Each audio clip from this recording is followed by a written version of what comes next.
Good afternoon, friends. I hope you guys are having a blissful moment. Very quickly, I want us to examine this topic, dialogic ellipsis.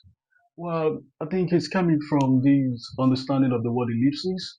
You will remember ellipses represent those three consecutive dots that indicate omission of words or a set of words. Now, when you talk about dialogic ellipsis, it simply means the omission of words or a set of words in the context of a dialogue. Take, for example, I think this is going to make a lot of sense here. Question over there. There is a dialogue. All right. Now, I would like you to pay attention to the response over there. So, this illustrates the use of ellipses. For example, one might be wondering, why is it not in full? Why don't we have the full version? She's over there. Now, she's over there is also correct. But then let's quickly make sense of people who feel the use of a dialogic ellipsis is wrong. And that's when a respondent decides to respond to a question, elliptically. That's actually correct. However, this is actually done with some effect. Whenever you respond to a question elliptically, it's because you're trying to achieve some effect.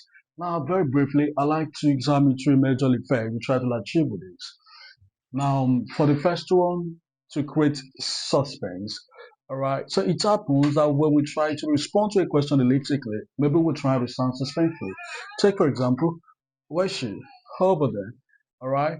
This helps create suspense. For example, what should be doing there? All right. She's there with whom? You're trying to create a form of suspense. And secondly, to heighten emotion, we also do this to heighten emotion. Where's she? Over there. What? Again? Stuff like that. All right. So, like I've just mentioned, that you can actually respond to a question elliptically, and that makes a lot of sense.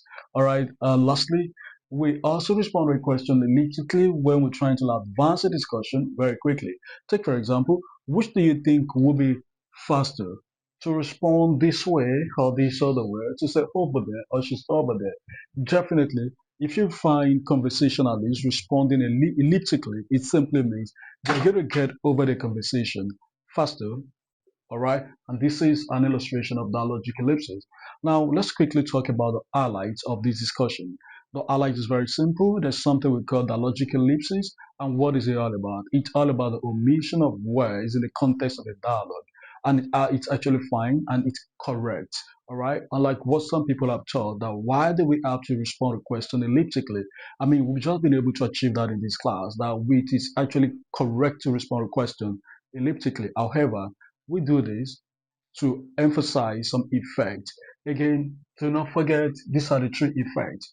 First, we're trying to create a suspense, or we're trying to heighten emotion, or we're trying to advance a discussion. Well, it's a very brief video, and I hope you would no longer feel guilty whenever you respond to a question elliptically. God bless you.